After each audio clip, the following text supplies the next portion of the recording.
general chat, and then there'll be 20 minutes or so of questions from the audience. So please welcome to the stage Richard Dawkins.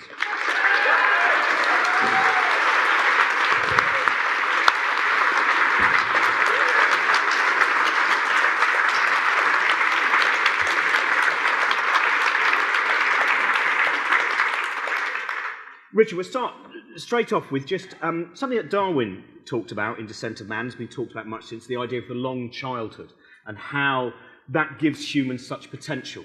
And I wondered, first of all, in terms of your childhood, you've grown up to be someone who's been intrigued about the universe and the living things that we so far know within it. And I wonder how much your childhood has shaped your intrigue in the world now. In this respect, my childhood, I suppose, is a bit longer than it should have been, because I can't really claim to have been an early developer with respect to science. I kind of drifted into the science stream at school and scraped into Oxford. I was hoping to read biochemistry, and they very wisely refused to let me read biochemistry. They said, well, we can't take you to read biochemistry, we could just about take you to read zoology. And so I snapped it up, and it was entirely the right decision. But I didn't really become an enthusiastic scientist until my second year at Oxford. And so I did rather a longer childhood than perhaps I should have done. I mean, in my second year at Oxford, I suppose I really did take off in the sense of becoming really interested in the deep questions of existence. So I never went into biology because I was a keen bird watcher or flower collector like my father, or insect collector. I was never much of a naturalist, and aspire to be a better naturalist now. But it was more the philosophical questions that interested me, beginning around the second year that I was an undergraduate at Oxford. So Darwin, of course, has been incredibly important in shaping your mind. I think I'm saying the theory of evolution by natural selection, of course, such a powerful theory. And I wonder, when did you first come across Charles Darwin as a figure of science and as a man? I think my father probably introduced me to the idea of natural selection probably when I was about 14. And I didn't really get it, actually. I mean, I'm slightly shamefaced to say that now. Well, I sort of got it, but didn't think it was a big enough theory to do the job of explaining the whole of life. And it wasn't really till I was about 16 that I grasped its full import, which is colossal. And then your first major work, your first published work, Selfish Gene. How did that come about? I mean, I know there's the stories of the power cut and a man suddenly with time on his hands, and it led to an incredibly successful book. But I wonder what the story is behind this particular vision of evolution. In the 1960s and 70s, there was a vogue for popular science books written by men such as Conrad Lorenz and Robert Ardrey, which got natural selection entirely wrong. And they were enormously influential because these were hugely best-selling books. And they all fell for the great group selection fallacy. They all talked about natural selection as being favoring the species or the group. And so everything an animal did was supposed to be for the good of the species. And it was that climate that led me to want to write a popular book to refute that very common error. And I'd been lecturing about that very popular error since the mid-1960s, and then finally wrote a book about it in 1975, published in 1976. Now, a little bit earlier before we started doing this, we were talking about Bill Hamilton, and Bill Hamilton obviously was a great influence on you. He talked about this idea of looking at life from a gene's eye view. And again, I wonder if you could just tell me a little bit about the importance of when you first came across his work and how that changed your ideas. Bill Hamilton wrote a paper in 1963 in the American Naturalist in which he introduced the metaphor of a gene which he said we will endow with a modicum of intelligence, and ask ourselves, what would a gene have to do in order to preserve itself, propagate itself, and go through to future generations? That's what you mean by the gene's eye view, and it's that gene's eye view that I was later to promote in The Selfish Gene. The following year, in 1964, Hamilton wrote his most famous, it's a pair of papers, a matched pair of papers, in the Journal of Theoretical Biology, in which he took that gene's eye view, but sort of in a way backtracked from it, because what he did was to work out mathematically the function, the mathematical function, which an individual organism would have to maximize in order to maximize the survival of its own genes. And the mathematical function he came up with was inclusive fitness.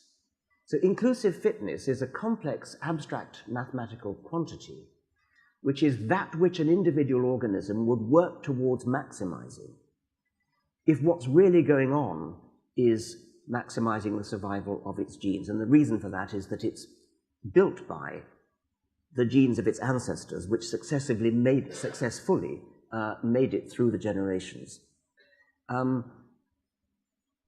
So that was what Hamilton did, and my view was that he should have stuck with his 1963 vision, which was the gene's eye view. And that was the view that I promoted in 1976 in The Selfish Gene, and really saw it from the point of view of the gene, and I used the rhetoric, I suppose you could call it, of genes, immortal genes leaping down through the generations and manipulating a succession of bodies as they go. So those bodies that we actually see, those individual organisms that we actually see, are what I called survival machines. They are complicated robotic artifacts, no, not artifacts, naturifacts, which behave as if they are machines for maximizing the survival of the genes inside them, not through any sort of foresight or anything like that, but simply because the genes that they have inherited have come down through an unbroken chain of successful ancestors, and where success means something very precise, namely success in passing on the genes that built them. And so that's why individual organisms appear to be so beautifully designed to survive, to reproduce, to be sexually attractive, to be good at parental care, to build nests and so on. Everything directed towards this one apparent goal of passing on the genes. Now, Selfish Gene was, there was a level of controversy in the same way that people have used Darwin to go, oh, Darwin says survival of the fittest, crush everyone if you're stronger. And the Selfish Gene, when that came out, people were going, oh, I see, so they're saying we're all selfish. I mean, this was the start of your kind of, the world of being controversial. How have you managed to try and explain to people that if they haven't read beyond the title, they may well not understand the idea?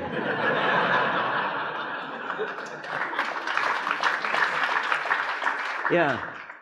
You need to read the rather extensive footnote on the title, which is the book itself. Yes. Genes are selfish. Individual organisms may or may not be selfish, depending upon whether selfishness or altruism or cooperation or generosity or whatever it might be serves the interests of the selfish genes. The reason it's called the selfish gene is that the selfish gene is the fundamental bedrock of what's going on. Genes that work for their own survival are the ones that survive. It's as simple as that. But the route by which they survive is building bodies. And if you build a body that's good at surviving, that's a very good first step, but not at the expense of reproduction, not at the expense of survival of the genes. So if your best bet for propagating your genes is actually to die, as it might be with a species of animal where males, for example, the only way they can get their genes into future generations is by being very attractive or very aggressive, and thereby get a hell of a lot of reproduction done before they die, and probably die in the process of doing so. That's what will be favored. On the other hand, in another species, it may be that what will be favored is living for a very long time. Whatever favors the survival of the selfish genes is what will be the property of the individual organisms that are favored. Now, people who do read the book by title only assume that what I was saying was either all individuals are selfish, which I was not. Even worse, they may assume that I was saying all individuals ought to be selfish. I was actually, it's rather topical today, I was actually accused, together with John Maynard Smith, by a well-known left-wing scientist, of being responsible for the election of Mrs. Thatcher.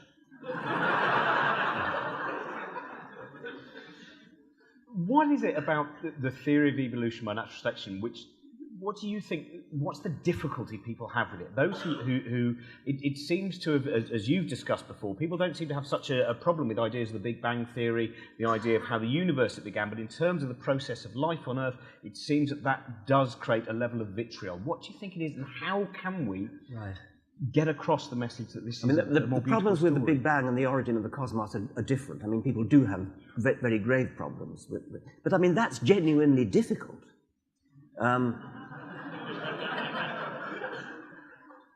Evolution, part of the problem, I think, is the sheer time scale involved. People, you hear people say, well, I believe that evolution, when I see a monkey give birth to a human, that kind of thing.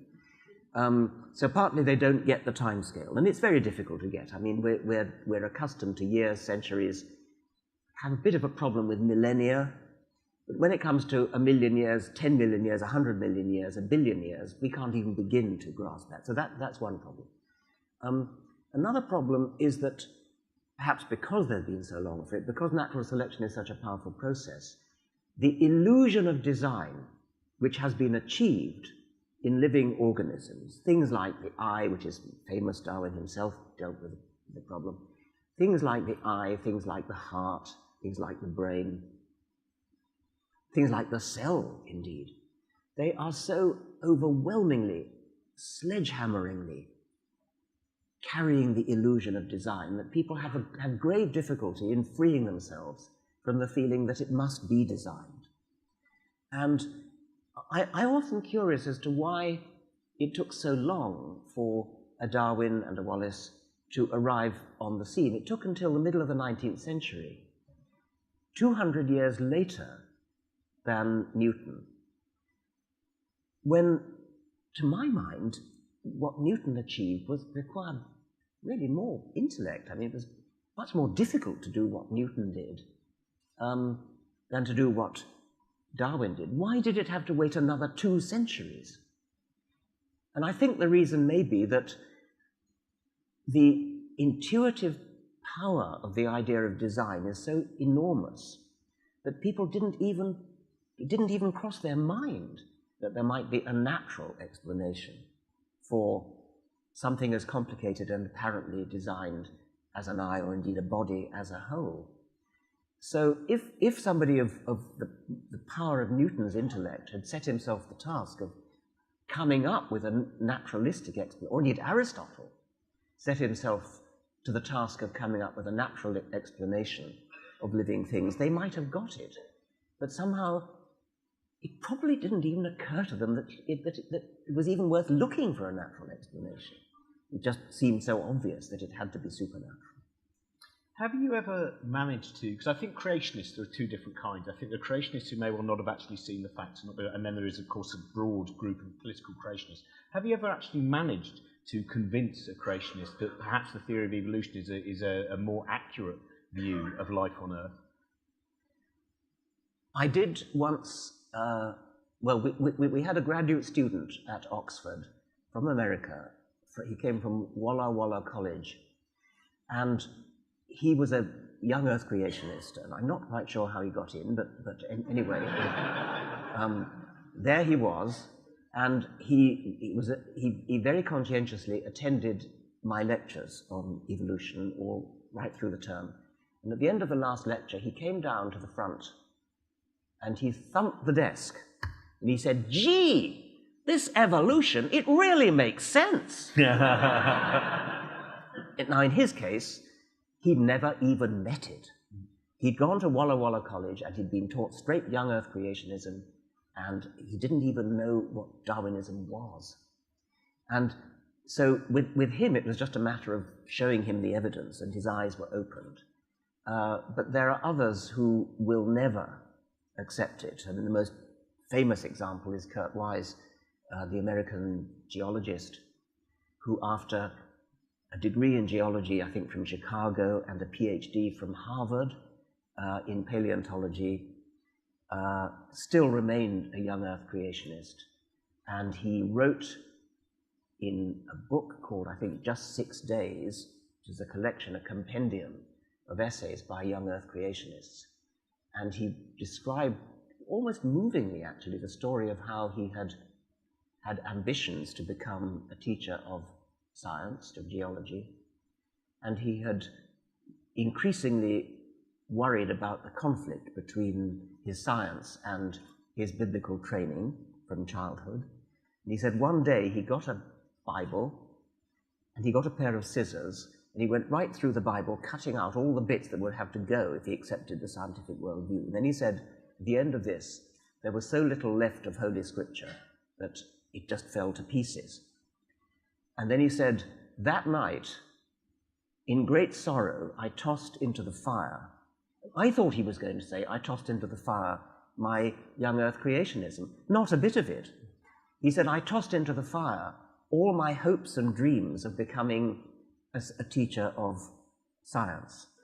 He said, if all the evidence in the universe pointed to an old Earth, I would be the first to admit it, but I would still be a young Earth creationist, because that is what Holy Scripture teaches me. Now, that level of close-mindedness, having publicly admitted that he understands the evidence and even in some sense agrees with it, and yet is incapable of changing his mind, that is a testimony to the power of childhood indoctrination. It's shocking, it's grief-striking, but we have his testimony.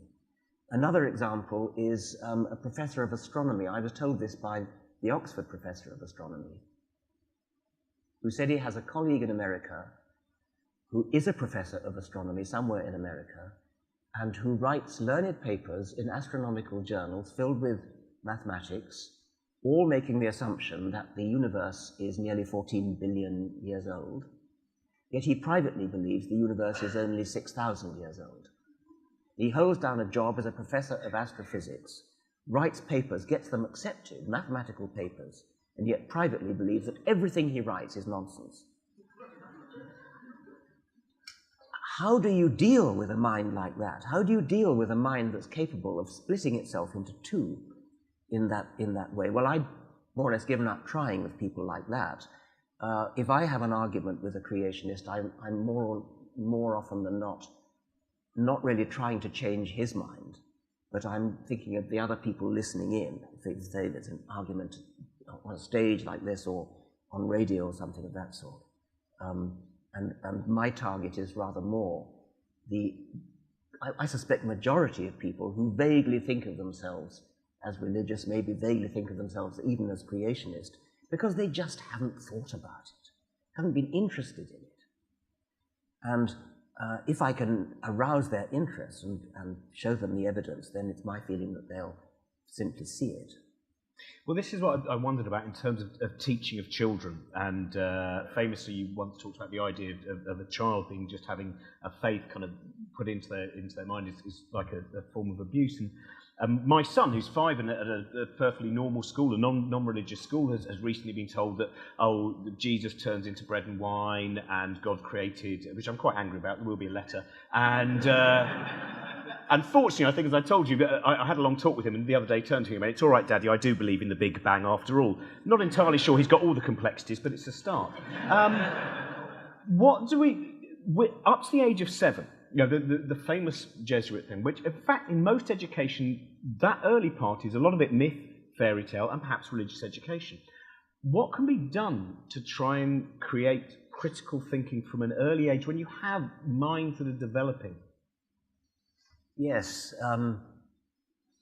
I don't think I ever actually said that teaching children religion is child abuse. I think I said teaching them about hell is child abuse, and I think I said that labeling children with the religion of their parents, as in, this is a Catholic child of 3, is child abuse. But I think we have to be very careful not to indoctrinate the other way. So we rightly accuse them of indoctrinating children. So we mustn't indoctrinate the other way. We must teach, as you say, critical thinking. So science which is well-established science, that's fine. That's not indoctrination. That's just education. As for teaching critical thinking, there's a lot we can do to teach children to think about evidence. For example, suppose your child has reached the age when you think it's about time perhaps she begins to question the idea of Father Christmas, and it's about time. Instead of just saying, yes, it was all a lie, there is no Father Christmas. You might think about saying, well, let's just work this out. I mean, how many chimneys are there in the world? How much time does he have to get around all those chimneys? And how fast would he have to travel from chimney to chimney in order to get all the way around the world? I mean, turn it into a sort of game like that. The idea of thinking critically, of questioning, and then you could probably do the same with lots of other things as well, and I don't see why you shouldn't do the same with turning water into wine or walking on water and things like that. I think the current view of Father Christmas is he does it via a kind of many worlds interpretation, the breaking down of the... In fact, I have to, just a little thing with my son who just turned 5, that when he turned to me just after Christmas, he went, "Dad, I know Father Christmas isn't," and then walked out. And I went, "What was that?" And he went, "Nothing." And I realised that he obviously he'd kind of worked it out, but he thought, but if I reveal that I know Father Christmas isn't real, do I lose all this stuff? Yes. Hang on a minute. And there's kind of... And that seems to be the battle that we have a great deal of the time, which is, at the beginning of Unweaving the Rainbow, you say, I think it was The Selfish Gene, a woman who read that, and she wrote to you and she said, just life seems pointless now, and she found it very depressing. She felt suicidal, that's right, which is terrible. But I mean, and people really oughtn't to fall into that kind of ridiculous error, and I think that's another example of the iniquity of religious education, that it leaves you hanging suspended when you finally lose. I mean, there's a lovely description in the American comedian Julia Sweeney, who's got this lovely onstage monologue called Farewell to God or something. Do you know what I want? It's not called that. It's called Letting Go God. And she describes her really rather long exodus from Roman Catholicism, ending when her mother discovered that she was an atheist, and her mother was horrified by this, and her mother said, "Well, I don't mind you not believing in God, but an atheist?" Anyway, Julia Sweeney described when she first kind of realized that there wasn't a God, and she heard this little voice in her head saying, "There is no God. There is no God. There is no God. There is no God." And then she said, but then what's keeping the world spinning round the sun? I mean, why don't we all just fall off, and why doesn't everything collapse? And oh yes, Newton's laws of motion. And her monologues kind of reflects in a rather moving way the predicament that somebody who's been brainwashed from childhood onwards finds herself in when it's taken away. It's as though the rug's been pulled out from under her. And I think it was something like that with respect to this girl who said that she was in tears and felt suicidal when she read The Selfish Gene, because the idea that there was a naturalistic explanation for life, the idea that the explanation for her own existence was as a survival machine for her genes, somehow made her life meaningless, null and void with respect to all purpose and joy and things like that. It's a horrible thought that anybody should think that. We make our own purpose, we make our own joy. And the fact that we understand why we're here in the first place doesn't detract from that, it enhances it, if anything. Do you have any form of coping mechanism, though? Because I think it is one of the hardest things as anticipatory animals, the fact that we can look ahead and go, I'll stop at some point, I will stop. I stop experiencing, I stop existing. And I think for many people that is a very difficult thing to take on, the fact that we are finite and then we... Yes. And I wondered how when you first confronted that, and since then, how you deal with the idea that this will end and you will end? I think that if there is something frightening about that, it's the idea of eternity. It's the idea, when you say, this will end, the universe will go on, the world will go on, humanity will go on, eventually it won't, eventually the sun will swallow up the earth, and eventually, whatever the physicists are now saying about the end of the universe.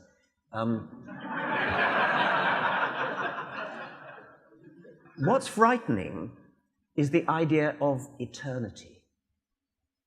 And eternity is at least equally frightening whether you're there or not. And I think it's actually rather more frightening if you're there.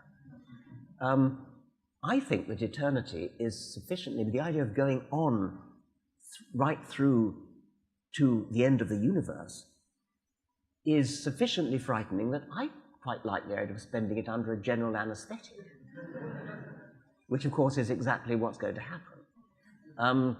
And the other way, of course, the much more common way to deal with it is to point out it's just the same as before you were born. And for all those ages when the dinosaurs roamed the earth, we knew nothing about it. That's what it's going to be like. And that's what it's going to be like. Well, I mean, you spent a long period of time as looking at the public understanding of science, and of course a lot of your work is based around that. Do you find, though, I was watching Enemies of Reason, the documentary you did a few years back, and when you see people, as you were saying, that bit of the mind that doesn't allow that, however ridiculous, whatever evidence you offer to people. I was watching you sitting with some psychic who was, I think, saying to you, there's someone with a G or an E, and they had cats, and you said, oh no, she hated cats. And yes. Well, I'm getting another thing, and maybe you're blocking me, and all of this. And you kind of look at that and think, I think they really believe this. I think they believe that. Yeah. But also the people who then go to them, even worse, are being given these.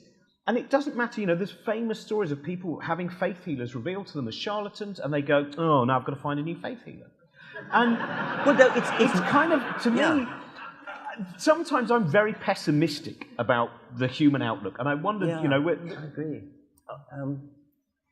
Well, that particular example you gave of when the psychic was saying your grandmother liked cats, and I said she hated cats, that was actually a substitute, because previously we had interviewed some people called the Psychic Sisters, who had a franchise in I think it was Selfridges. It was either Harrods or Selfridges, and they had their little stall in, I think it was Selfridges. And they did psychic readings, and we went and televised them doing a psychic reading of me. So I sat down with the psychic sister, and she looked into her, whatever it was, and said, I'm looking over the other side, and I can see your father, and he wants you to know he's peaceful, and he's quite happy, and he misses you, and he's sorry he didn't have the opportunity to say goodbye, but he wants you to know that all is well. I said, well, that's nice to know. I actually had lunch with him last weekend, my father.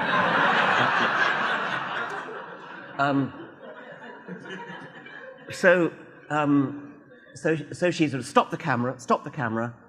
She stopped the interview, refused to sign the release form. I wasn't exactly leading her on. I was poker facing her.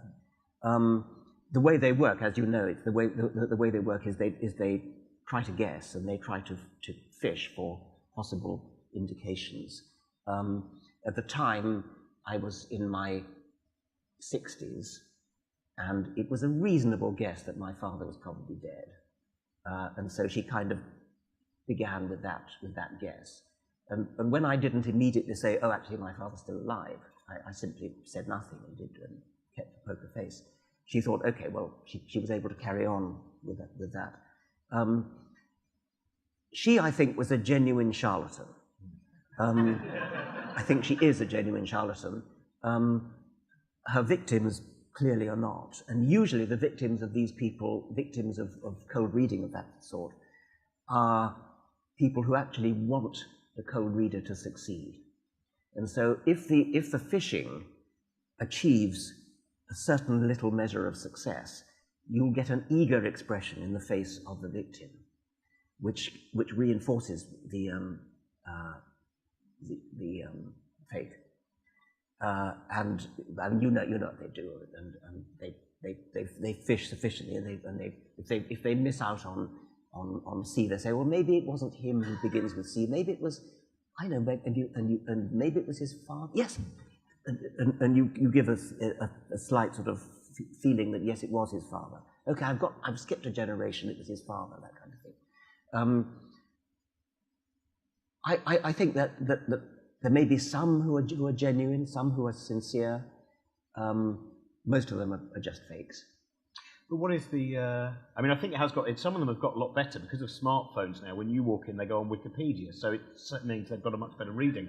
But I am kind of intrigued again, though, but that block of in the human mind, where you can sometimes see people who are incredibly smart, who are very well read, and they will, but we still, and perhaps all of us, perhaps many of us in this room, have certain things, certain delusions and certain things that we believe without truly having the evidence for it. Now, that seems to me to be the biggest block in terms of human progress. That if you can offer someone as much evidence as we can accrue for an idea, and yet they can still reject it, what do we, when we look across societies and levels of civilization? Well, I don't really have an answer to that. I think that if we could improve our education so that we don't place so much emphasis on factual information, but on techniques of thinking and the pitfalls, confirmation bias, that kind of thing, the pitfalls that lie gaping for all of us, so that people are actually trained to be skeptical of their own preconceptions and their own prejudices. The scientific method has improved itself enormously over a few centuries, not that many centuries, so that science is now a fairly well-honed tool for getting rid of as much as possible of these biases. I mean, when you think about medical research, which now almost always employs, wherever possible, double-blind controlled trials, that's actually quite recent. Because with the best will in the world, a scientist can't help being biased, perhaps in favor of his pet theory. Or he may even be biased the other way. He may be so alive to the danger of the bias towards his pet theory that he's even biased against it. And the audience, the readers of his papers, cannot know one way or the other. But if it's a double-blind trial, then that automatically guards against that. But medical research has only pretty recently been employing double-blind trials. There's a lovely story, I think, told by Kendrick Frazier of when he persuaded a homeopath to submit to a double-blind trial. And the homeopathic medicine, of course, failed. And the homeopath said, "You see, that's why we don't do double-blind trials. They never work." We did actually, for that same program, Enemies of Reason, with Chris French, we did a double-blind test of water diviners. And there, I believe, they actually were sincere. We had a nice layout of buckets, an array of buckets which might or might not contain water. And some of them contain sand, some of them contain water. And each water diviner, each dowser came in with their little, whatever it was, little rod or metal bar, whatever it was. And first of all, we allowed them to know where the water was. And their little rod infallibly said, right, so you appreciate the setup. It really works. Your hazel rod, whatever it is, really works. Yes, it really works. Okay, now we cover up the buckets. And it was truly double-blind. The person who arranged the buckets was unknown to both the dowser, him or herself, of course, and to the experimenter, who was Chris French. When the arranger had arranged the buckets, with some with water and some without, the arranger then went 100 yards away behind a tree, so there was no possibility of non-verbal cues. And every single one of the dowsers failed totally. And what was rather moving was that they were devastated. One of them was almost in tears. This has never happened to me before. I've always managed to do it before. They'd never had a double-blind trial before. And it was really, as I say, quite moving to see the obvious sincerity of their despair, actually, at having failed. Is that ever a problem? That, very briefly talk about religion, that sometimes you can take on religion in quite a full-on way. And I don't know if any of you've seen some of that stuff. But it can be, and with cognitive dissonance, it seems there is a problem, and we see it in lots of other issues as well, climate change, for example, with James Dalrymple and people like that when you tell someone they're wrong, this incredible trick happens where people believe even more that they are right. And we see it in the newspapers all the time. Doesn't matter how many times, no, that's entirely wrong. Well, that shows how right I am. Everyone thinks I'm wrong. I must be a prophet. And do you think that maybe in some of the techniques of approaching religion that we may need to rethink some of the ways of trying to woo people away to some of the more fundamental ideas? This is a perennial debate among me and my colleagues. How to, whether to be full on, as you say, or whether to be, whether to seduce, whether to sort of go out of your way to reach out to them. And I think actually both methods work with different people. So I think the good cop, bad cop double act can sometimes work quite well. It's commonly said, if you tell somebody you're an idiot for believing so they'll bristle so much that they'll go on believing it even more. And that probably is true of some people. I don't think it's true of everybody. For me, for example, just one anecdote, it's just an anecdote about me, but it's powerful for me. When I was an undergraduate, I read The Phenomenon of Man by Father Pierre Teilhard de Chardin. And I was captivated by this book and thought it was wonderful, and I think probably imitated his obscurantist style in some of my essays briefly. And then I read Peter Medawar's review of the book, which is surely got to be the greatest negative book review of all time. If you haven't read it, read it. It's just wonderful. Peter Medawar, P.B. Medawar, on The Phenomenon of Man. It's in all the collections of his essays, like The Art of the Soluble and Pluto's Republic. I read this book review, which was in effect telling me as an undergraduate, you're an idiot who had been fooled by Teilhard de Chardin. And I said to myself, yes, I'm an idiot. I was fooled by this obscurantist, pretentious rubbish. And I'll know better next time. Well, it worked on me. The full-on approach worked on me.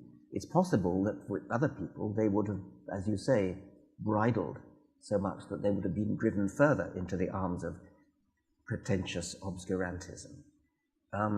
So I think maybe good cop works with some people, bad cop works with others. In terms of, I end up doing quite a few events with what I would call kind of liberally religious people, Reformed Judaism, Quakers and Unitarians and Anglicans. And I wonder whether we need to find more common ground, whether you think there is, amongst a lot of the liberally religious people in the United Kingdom, that there are actual common goals in terms of lessening the divide between the rich and the poor and finding a better world for people, that maybe sometimes there does seem to be this division, this harsh division. I know some atheists now who will actually say, well, I know that I'm smarter than anyone who's religious. And yet I know quite a few people who are incredibly well-read, Anglicans and Unitarians, who just have this image. In fact, most religious people seem to have more doubt than I do in terms of a lot of their ideas. Do you think we might also need to find a little bit of common ground and go, well, if it's a liberal religion, or are we looking to get rid of that form of mystical belief? I do form common ground with, for example, the former Bishop of Oxford, Richard Harris, when we're up against creationism, for example. Richard Harris and I cooperated at the time of that infamous school in Gateshead, which was teaching young Earth creationism, under the influence of, the financial backer, Vardy. And Bishop Harris and I got together and rather rapidly assembled a group of about 9 Fellows of the Royal Society and a similar number of bishops to write a joint letter, which Bishop Harris and I wrote together, and we sent it to Tony Blair, who ignored it. So we cooperated on that, cooperating on humanitarian goals is another fine thing to do. Edward Wilson has written forcefully suggesting that we need to make common cause with the liberal religious people to save the world in various ways. I think there's a lot to be said for that. I would hate it to be thought that because I make common ground with them that I think there's any validity in their worldview. There is also the point which Sam Harris has made, which I think has some validity, that nice, decent, liberal religious people, in a way, make the world safe for the extreme nut jobs, because they, for example, teach that there's some virtue in faith, which means believing things without evidence. And if you're brought up to believe that faith is a virtue, that doubting Thomas, of all the 12 apostles, the one who actually wanted evidence that Jesus was alive, that somehow doubting Thomas was less worthy of our admiration than the other apostles, then you are vulnerable to becoming an extremist who takes faith so seriously that he blows up buildings because his faith tells him to. And I suspect that some of the blame for that may lie at the door of these nice, decent, liberal people who've taught children that faith is a virtue, rather than teaching children that criticism, that thinking for yourself, asking questions, looking for evidence is a virtue. So I have mixed feelings about making common cause with liberal, middle-of-the-road religious people. Yeah, because I think it's quite interesting, the idea of the slippery slope, though I quite often see the slippery slope actually going the other way, yes, and towards a liberalism, but it's not about me. I mean, again, I'm intrigued. If we conceive of a world without religion, is the possibility that the human species then would be able to avoid dogma? I mean, that's the one thing that currently the main dogma which allows some terrible fundamentalist actions to occur and be used also as an alibi for hideous actions.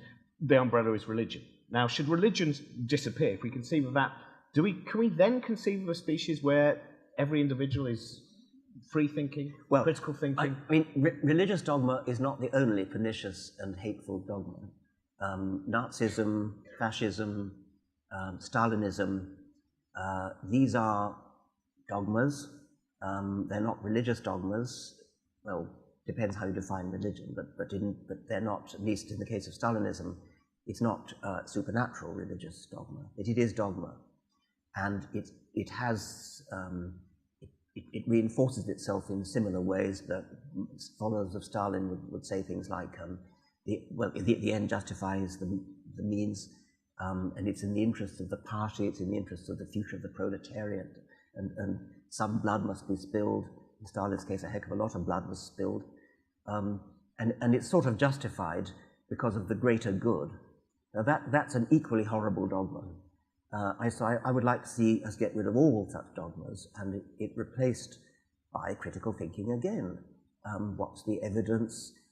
Let's sit down together and talk about the best sort of society we want to live in and talk about our values.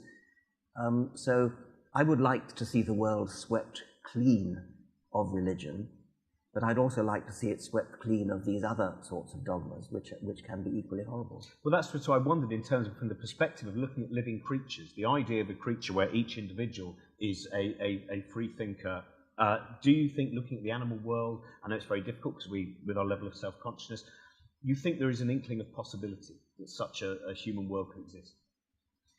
I wouldn't want to talk about non-human animals as having the same capacities as we have. I don't think that's what you meant. No. I think you probably meant knowing that we are evolved creatures, evolved for the propagation of our genes. Is there hope that we can build an enlightened, decent, civilized society? Yes, I think there is. I'm extremely impressed by the way, although not everybody is decent and civilized and humanitarian, quite a lot of us are. And Steven Pinker's new book, The Better Angels of Our Nature, looking at the broad historical sweep, makes it look pretty good to me. I mean, we seem to be moving in the right direction if you look over the centuries. Education does seem to lead to a definite improvement in living by the sorts of values that I guess most people in this room probably would wish to live by. So I would like to see the world swept clean of religion, and I think there is hope that we could build a totally non-biological, non-Darwinian society in which we could be happy. Well, I wanted to, non-religious questions now, going back to something we talked about before, which is Darwin, who did seem to have an incredible mind of his constant interest. I mean, his last book, if you've not read his last book, which is about the formation of vegetable mould through the actions of worms, where you have a man who by then would have been 70 years old with his son playing tin whistles and bassoons and the piano to earthworms, just still intrigued by the world. And some of his phrasing, in fact, I think he's a delightful writer. He talks about his mind being a chaos of delight. I think he spent some time in a Brazilian forest on that particular occasion. But very often he talks about this chaos, this beauty, this nature shock, I think, is something. When he came back from the beginning, he had nature shock. He couldn't believe the amount of life he'd seen. And I wondered for you what remains, these moments where, perhaps in the last year, that chaos of delight at living in this universe. Oh, enormously. I mean, all the time. And most of my books actually make attempts in various ways to extol this. The experience of, especially in the southern hemisphere and in a place where there's no light pollution, of looking up at the Milky Way and thinking about what that actually represents. And it's an astonishing thing. Looking down a microscope, looking at an electron micrograph, looking at an ice field entirely covered with penguins, as I did this last Christmas on a trip to the Antarctic. Going to Galapagos, where Darwin himself had one of his epiphanies. Yes, chaos of delight, no question. Now, you told me a very beautiful story earlier. We mentioned Bill Hamilton briefly, and there's a new biography about him as well. But he seemed to be someone who, again, had that wonderful eye of looking at the world and constantly coming up with different theories of why certain elements of beauty existed. And you told me about, his funeral. He has been described, and I think with some justice, as the most important Darwinian since Darwin. Certainly, I think the most important Darwinian since Fisher in the 1930s. And yes, he combined a theoretical genius with the eye of a naturalist. So he had a Darwin-type eye for nature, but he had Fisher's theoretical genius as well. He had an extraordinary capacity for original leaps of the imagination. And one of the last things he did, which was an astonishing idea, was to suggest that clouds, rain clouds, might be extended phenotypes, what I'd call extended phenotypes, but he generalized it to this huge vision of clouds as being produced by bacteria or algal spores and microorganisms of one sort or another as survival machines to spread themselves around the world in rain. Well, this is an extraordinary idea, and there wasn't really much evidence for it, but it's a typical Hamilton piece of imagination. He also, toward the end of his life, wrote a remarkable paper called something like My Intended Burial, in which he said, when I die, I don't want to be cremated or buried. I want to be taken to the Amazon jungle and laid out on the floor of the forest with a fence around me to prevent scavengers getting at me. And burying beetles will gradually, progressively take me underground. That's what burying beetles do. And they then lay their eggs. And he had this vision of the next generation of beetles emerging from the ground where he was carried under by the previous generation of beetles. And he had this vision of a cloud of iridescent blue wings fluttering up from his buried body, carrying him up in this cloud of iridescent blue into the canopy and then spreading throughout the canopy of the Brazilian forest. When he did die, this never happened. He is in fact buried on the edge of Whiteham Wood, which is a kind of shrine of biological research near Oxford. And when the grave was still open, his great woman friend, Louisa Bozzi, knelt down and spoke very quietly into the open grave. And she said, "Bill, we couldn't carry out your wishes. Your body is not laid out in the Amazon forest. It's here on the edge of Whiteham Wood. But there will come a time when the bacteria and the spore, the algal spores and the fungal spores, will carry you up into the clouds, and you'll be blown around the world in the jet stream, and eventually rain down into the forest of your beloved Amazon." That's a beautiful story, and I think we'll stop the interview there, and we'll because I'm not sure what time it is now, so we do need to take some questions from the audience. So if you just pop your hand up, and Richard Dawkins, if you can.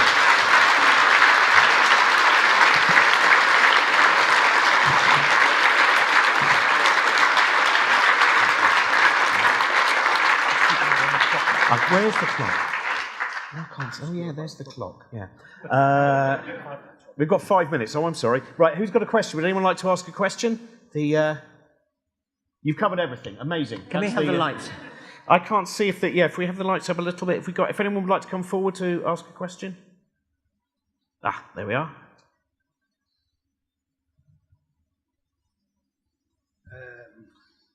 Margaret Thatcher died in the last few days.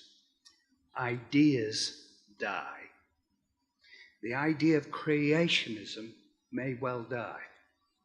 The implications being that religion, or the God of classical theism and theistic religion, may die. What implications for science will that have eventually, do you think? Well, if creationism dies, I mean, creationism, of course, already has died in the scientific, indeed the educated community. What that will mean is that science is able to get on with its job instead of having to waste its time with a sort of rearguard action against a yapping crowd of idiots.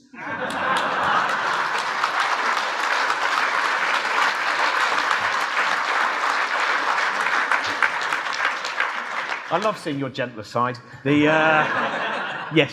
So you've popularised the idea of the meme, which is, that maybe intellectual development might take over from genetic development or genetic evolution over time. So what do you think about ideas like the singularity and Ray Kurzweil and things like that? I'm not going to talk about Ray Kurzweil. I mean, you asked about memes, and I don't mind saying a little bit about that. The idea of memes was originally just to point out that Darwinism works. It doesn't have to be DNA. The whole book of the Selfish Gene had been about DNA, but it would work or could work elsewhere in the universe, wherever there is self-replicating information with some kind of phenotypic power, that's to say power over the world in such a way that it influences its own chance of survival. And so the meme is the cultural analogue of the gene. There's absolutely no doubt that memes exist, in the sense that units of high fidelity do propagate themselves through human culture. That's the beyond question. What's the Darwinian question is, does that give rise to evolution? Is there an actual natural selection of memes which gives rise to something equivalent to phenotypic evolution?